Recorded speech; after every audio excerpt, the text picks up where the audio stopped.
Good afternoon, everyone, and welcome to my official town hall meeting in support of my candidacy for Region 4 RVP 2020. I'm an eligible candidate for Region 4 RVP for the year 2025, and I want to introduce our CEO of Tennessee Realtors, Angela Shields, who will help me moderate today, keep me on time, most importantly, and make sure that your questions are answered. So, Angela, thank you for being with me today. I wanted to get out a little bit ahead of our time and let you know that I do plan for this to be at about an hour of time spent together with me presenting some information about why I feel like I'm the candidate for this position in the year 2025. Also to answer some questions from members that I've asked along the way to submit, and then to actually give you all time to write some questions into our chat that we will have moderated and be able to answer those literally on the fly. I've not prepared any notes. I'm going to speak from the heart and off the cuff and answer your questions and concerns along the way, because the decisions made in the ballot box, so to speak, online are going to be very consequential to our members across the country, not just Region 4. So want to go ahead and get started and let you know that I have been a licensed realtor in the state of Tennessee for just shy of 25 years. February of next year will be my 25th year in the business. I have been a solo agent. I have been a team leader. I have been a managing broker. I've been the president of our local association and our state association, and I've been a committee liaison at NAR. So I have a very deep depth and breadth of knowledge when it comes to all the constituencies that I've mentioned.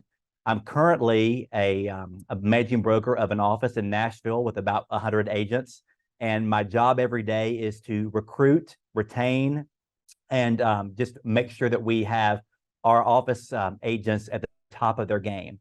I see myself by default as an industry leader on purpose because we want our agents in the field to be industry leaders. So I take that position very seriously, even outside of an official leadership position elected. I feel like every day we get up and do this, we're leaders in effect. So want to let you know that I feel like that's something I take very seriously daily. As I get up and work, I get to the office early and open it up at 8:30 every morning and greet agents, and really like to hear from them about what their concerns are, what their challenges and opportunities might be, which is something that I would definitely do as the RVP in 2025. My children are one and a sophomore in college at University of Tennessee at Knoxville, majoring in communication studies and minoring in interior design, with a plan to come and work for me postgraduate in the real estate business. And then I've got a son who is a senior in high school who will matriculate to college in the next fall, and he is also interested in following in our footsteps as well. So looking forward to that. And one of the reasons why I take this so seriously and why I've continued on in service is that I really want to be able to affect change, positive change in our industry as it comes, because we know that it changes every day, so that my children can experience the same benefits and blessings I've had in my career over the years of nearly 25 years. So that's essentially why I'm here. I want to remind you all of a couple of things. The voting for Region 4 RVP will open electronically via email on October 2nd, and that will run through October 16th, which really kind of overlaps with our first in a long while Region 4 conference in Savannah. So there'll be an opportunity even for us to meet each other in person before the final votes are cast in Savannah, and I look forward to that if I haven't met you in person thus far. That's something to remember. And then two, in the hub, which we've gotten lots of information on over the past few weeks, somebody ran a really great post in that a week ago, and I want to reiterate this. Our jobs as directors is super critical at any meeting we go to, because we only meet in person or virtually twice a year. I do anticipate, and this person who posted anticipates, this being one of our longer meetings, which I do believe that will be the case. We really need to be sure that our members, our directors, understand the gravity of that, and that your role as director, the most important role of your being in Anaheim, is to actually be a voting member of that meeting. So if you have not made plans, or if you've made plans already not to be there for the entire time or to attend the board meeting for some reason, please take this time to reconsider that. Make your flight later in the day to be sure that you're available for any votes that come through up until the very end of that meeting. I actually just changed my flights to fly out the next morning Lots of people will be doing that, flying out on Saturday because of the lateness of that happening, that meeting potentially. So I want to get with you and let you know that it's critical for you to be there, for you to be present, and I appreciate each of your willingness to serve as a director. And I'm now going to transition out of this time and turn it over to Angela, who's got some questions for me to start answering and sharing some of my heart and opinion on from some of the members that I polled before this Zoom. So Angela, feel free to go ahead and share what you've got and we'll go from there. Great. Thank you, Hagan, and thank you for allowing me to participate in this with you. Great. Thank you. Jump into the very first one. So the first one is, will you please explain the role of the Region Vice President and how that role has evolved over the recent past? Perfect. So the RVP role has changed in the recent past, but in the distant past, it was mainly a job for the leadership team or extended leadership team to have eyes and ears in a region. There are only 13 regions of NAR, so there are 13 RVPs that are sitting each year, and they are in charge of what is going on leadership-wise and getting that communication back from all the regions in the country. So that was critical when it came to going to each of the state's conferences and conventions, being there to help facilitate groupthink and synergy and strategy along with the region leadership when necessary. Those were critical pieces of this. Also attending both the national and the mid-year meetings, facilitating our caucus, which is something that has evolved over the years. I will say in the last 3 to 5 years, our caucus, I believe, has become really wonderful. In the past, it had been more ceremonial, and I think now we've seen more substantive information shared, and I think that's going to continue on. So really thank the previous leaders who made that change. During the governance game changer PAG that lasted for multiple years, the RVP role was considered to be removed from NAR governance structure. But it was considered later to be a very important conduit for information. And they also wanted to bolster that. So whoever we elect now in the RVP election process, they will actually serve a 2-year term on the NAR Executive Committee, which I want to say, and you can't underscore how important it is, that role is to the management of the association. You're seeing right now, we're going to cover some of the questions about recent events at NAR. That executive committee runs between 80 and 100 people, and they are really the decision-making body between board meetings, much like your executive committee would be on your state or your local level. And that is going to be a huge piece of this job, is that person's not in there for 1 year, one and done. They're there for 2 years to get their feet wet and to be a real resource to the association through that membership. So it's critical that we have the right people with the right knowledge and background to represent each region on the executive committee for those 2 years. I would also point out that this is the first year that RVPs have been elected this way.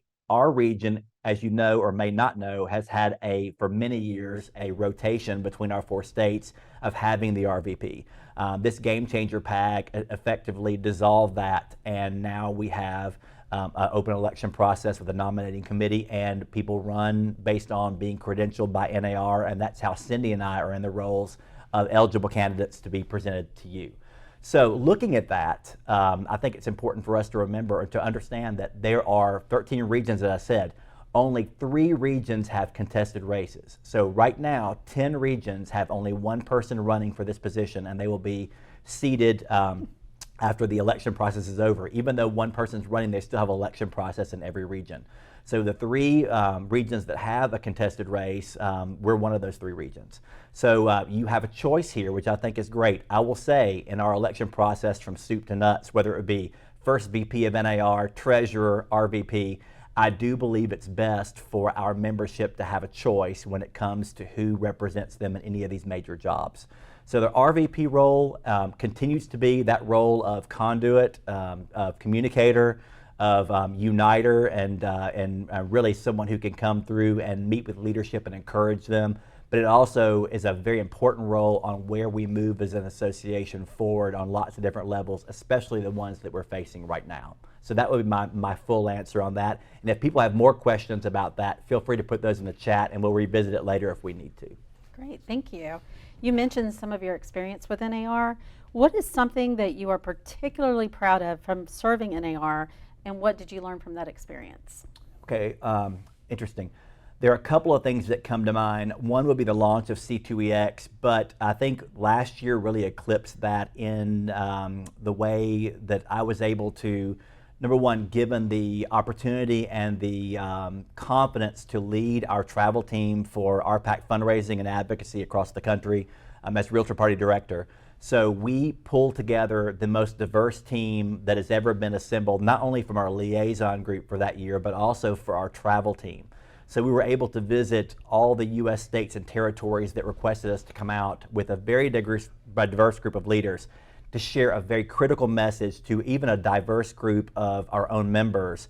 And the members really responded to that. So the communication and the synergy amongst our team, the ones who chaired those committees that raised that money, that really allowed us, it really did allow us to raise the most money that's ever been raised in the history of RPAC, which is just a huge honor to have been a part of that. And then also to break every fundraising record on every level of that out over every team that's ever been. So I love the fact that you can have unity, diversity, you can have a clear message, you can go out, you can listen to members who are diverse in the field, everything from the business, the location, the racial and ethnic makeup, from tough soup to nuts. You can see them all, you can explain this message, it's well received, and you can achieve a goal. I see that as being very important in this RVP role because our members are counting on us. We are definitely people who are going to be conduits, and we've got to be able to have that ability to stand up and speak on any given topic with a fresh approach to it, with a well-versed knowledge of it, and we did that all year last year. Great. All right, this question kind of turns the page a little bit to current events. How do we make sense of all the things playing out right now with NAR? I will honestly say that the last month has been, and I'm not even in leadership this year. I'm a committee member, and I'm proud of that committee assignment that I've got this year. But I look at the leadership that we have now, and I think they for certain didn't sign on for all the events of the last month that we've seen unfold.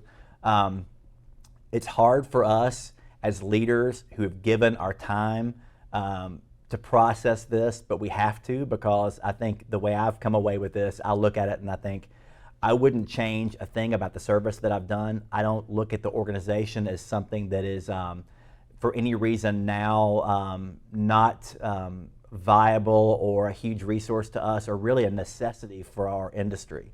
I look at this and I think it's painful to hear that an organization you love has so many issues at one time, and the feeling a bit like that you don't have the answer, that you can't wave a magic wand and make things be better.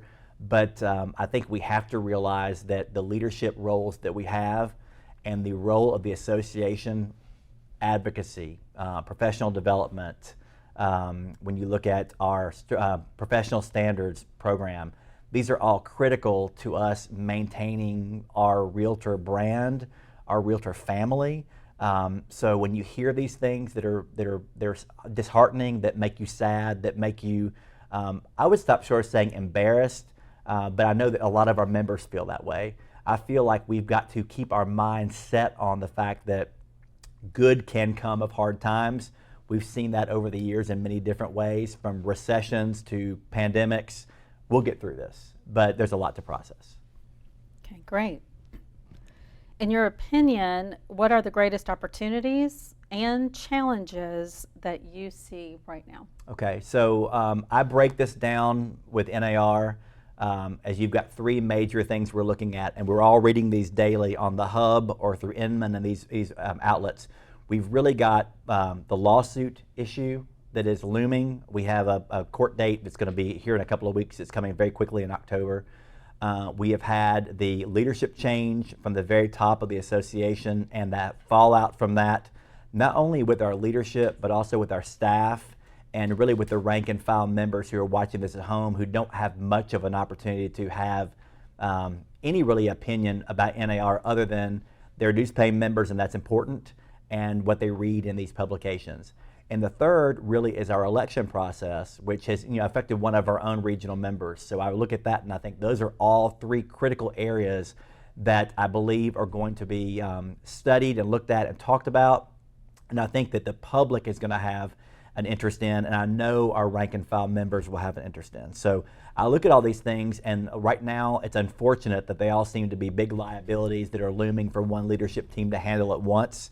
But I do think that there's good that can come from all of this if we all lean in and we give our gifts and talents, we ask hard questions, we acknowledge potentially things that could have been done better, and we fully take responsibility for things that could have been done better, and then we work together as a team to figure out how we come out stronger. So I think that's where we look toward. There's always an opportunity outside of a challenge, I feel like.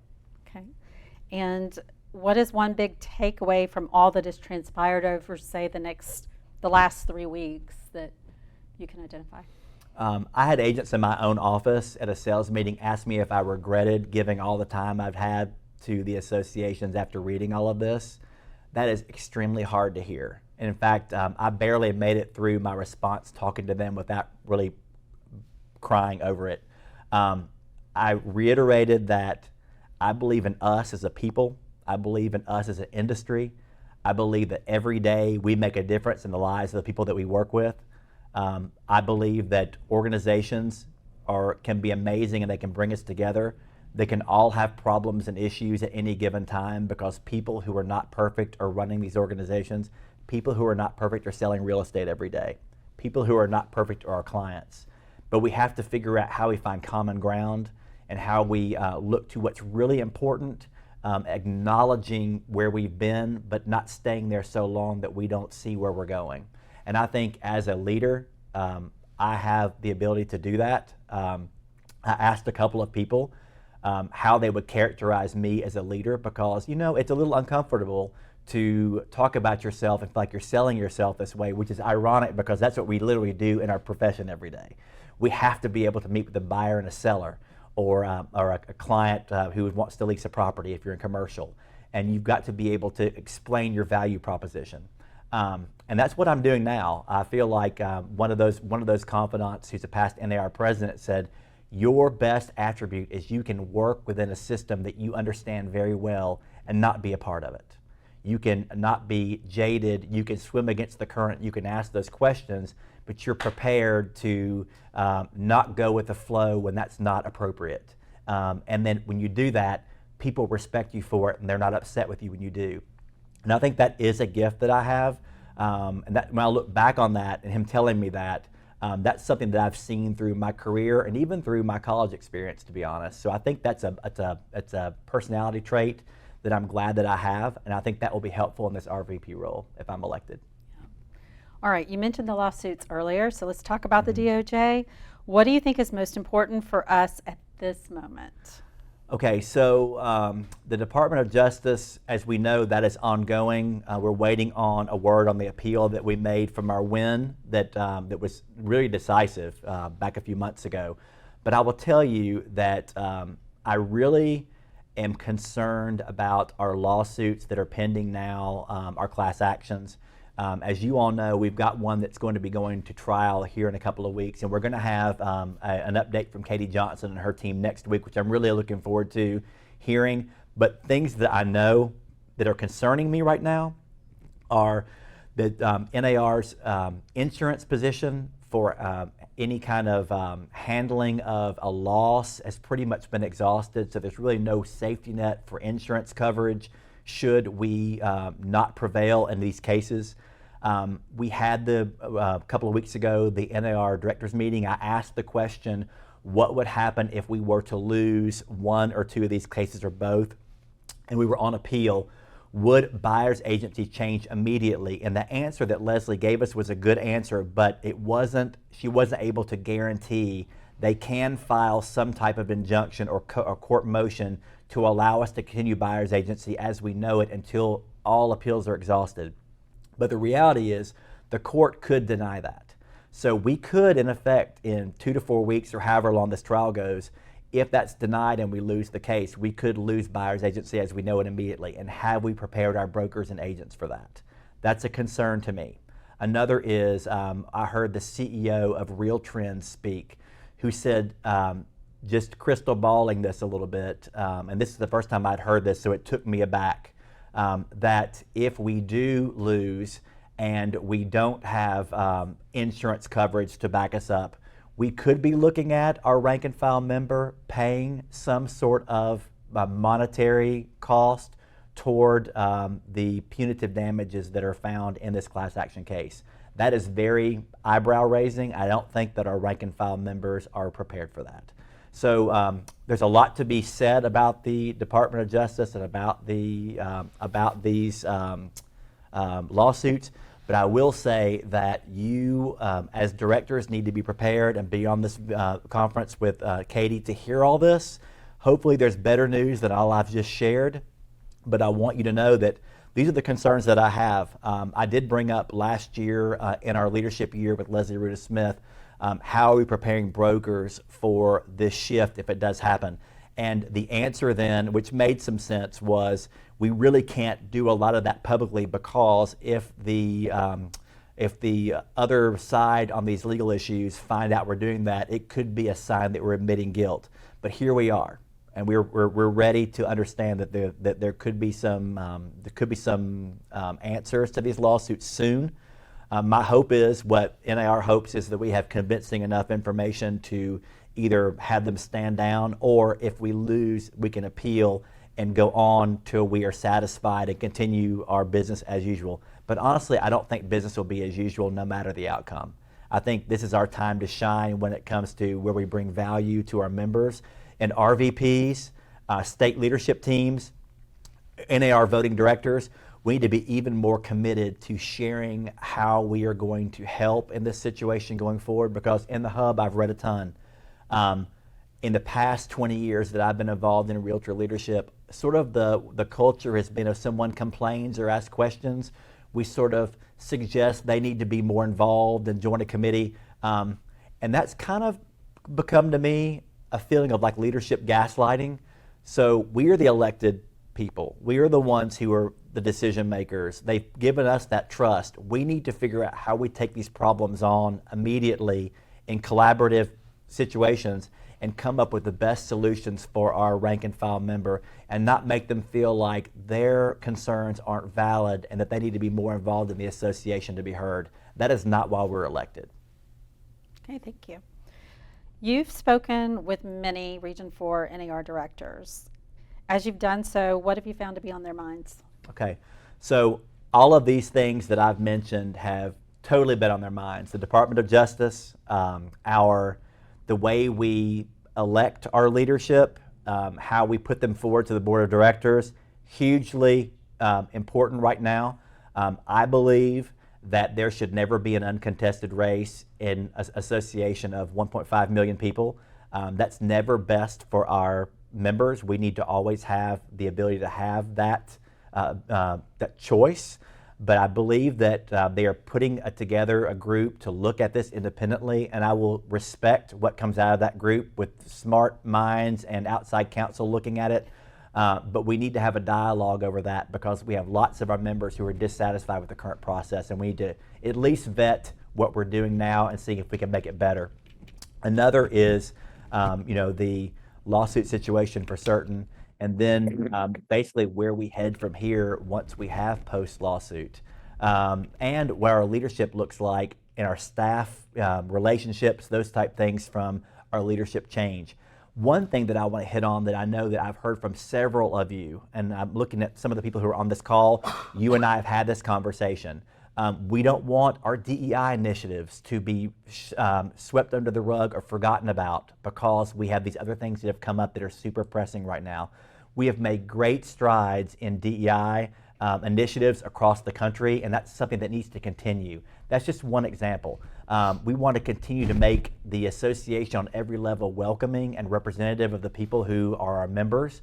I do feel like the opportunity to of our younger members, our YPN members, many of them are watching us right now to see how we handle some of these big issues, to determine, do I want to be involved going forward? Do I want to be on a committee? Do I want to pursue leadership in the future?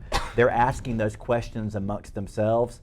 I've talked with staff on the NAR level, and they're staff level people that are trying to decide, young staffers, how we will handle these issues going forward, and will this be a place we want to build our career on based on what's going to happen here. So the stakes are really high. Our leadership team, I'm a praying person. I pray for them every day. This is a lot of stuff to be handling at one time. I'm very confident that we can, as a group, find our way through this, because that's literally who we are. So I look at this and I think I don't want to lose sight of anything that you all think is important for us going forward to be the strongest association we can be. And you are the ones who hear directly from our rank and file members in your offices every day. And I want that to be something that we all understand is a huge burden and a privilege. Great. Hagan, why is unity so important for our region, for all 4 of our states? I believe in better together. I believe in mottos. One of Kentucky's, I think on their state seal, it says, "United we stand, divided we fall." That is a huge truth right now. When you look at where we've come, some of this has been by our own choice, and some of it's been because NAR is moving in different directions of the way they want us structured. But I do believe that unity and clarity of vision, trust and integrity are things that our region is moving toward gelling around. This year has been a first in many realms, this RVP election being one of them. It's not been perfect. There's lessons we've learned along the way. Our state leaders, your presidents and president-elects, have had many meetings over how to make this process and all the processes around having more regional unity a reality.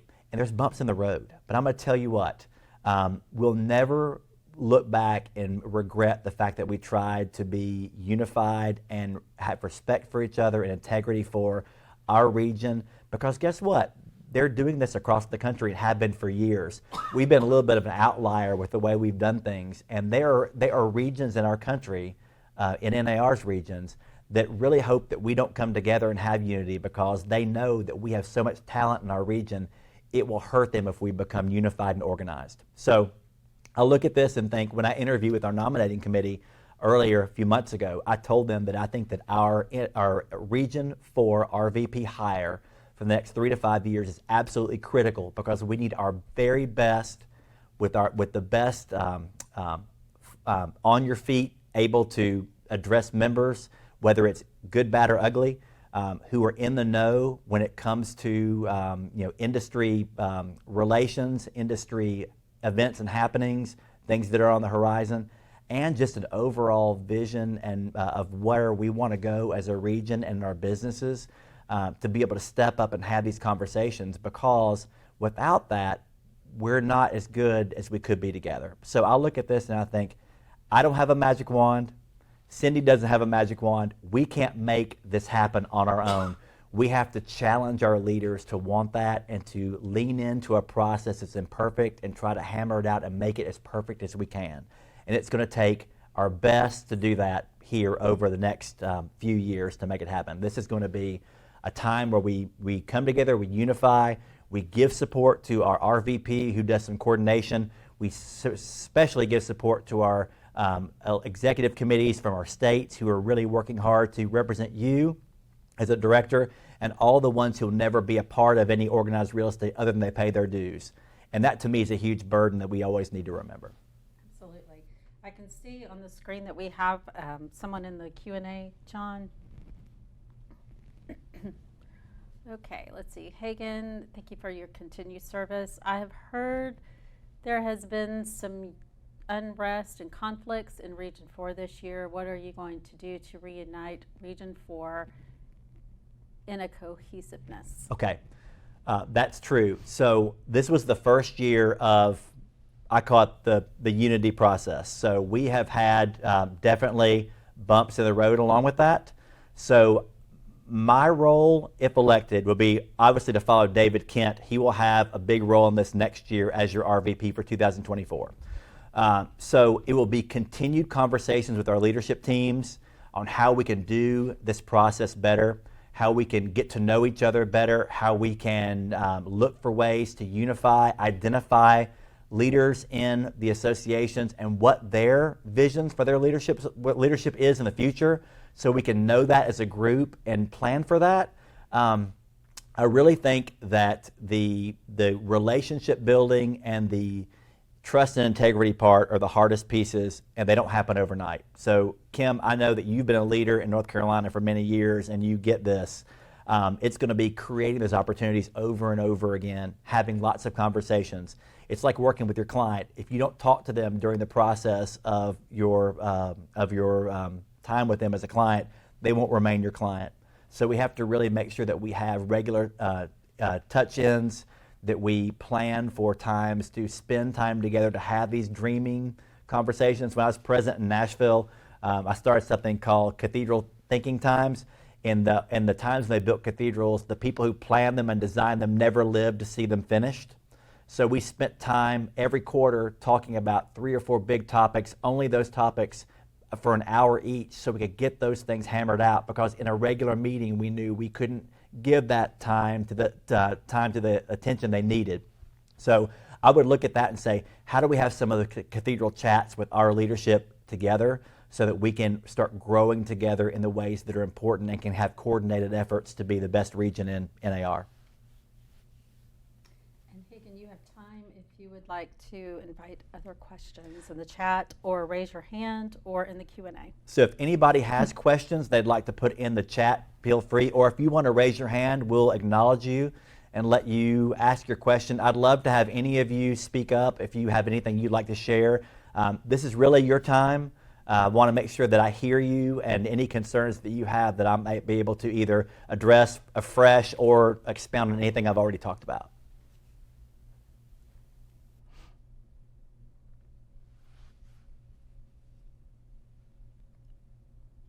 Do we see any? All right. Hagan. Oh, I hear somebody. Hagan, it's Jewel. Hey, Jewel. Hey, I would just like to express everyone's wholehearted approval of your stepping forward to hopefully become our Region 4 Vice President. And thank you for taking the time today to explain a lot of things to us that we might not have had knowledge of. And again, I say thank you. Thank you. I appreciate that. Knowledge is power, so the more we know, the better we can be at whatever we're tasked to do. So I want to make sure that we have that knowledge, and I know that time is set forth for this, but I'm available anytime to reach out to. If you have any questions about sort of my vision for any of this, if you want to go over or have any resources about my experience, or if with NAR or any other experience that might help you make your decision, I'm happy to have that conversation. But I'm an open book and I'm an open door, and I'm happy to spend as much time necessary with you all to feel comfortable about supporting me in this election coming up here in a couple of weeks. You have a comment from Catherine. Just great info. Hagan, thank you for holding this town hall and for your leadership. Glad to, and thank you all. And if there's nothing else question-wise, I'll let you all get back to the business of selling real estate. And I appreciate each of you, and those of you that are NAR directors, I would humbly ask for your support and your vote when you get that email on October 2nd. And I look forward to seeing many of you in Savannah here in just a couple of weeks.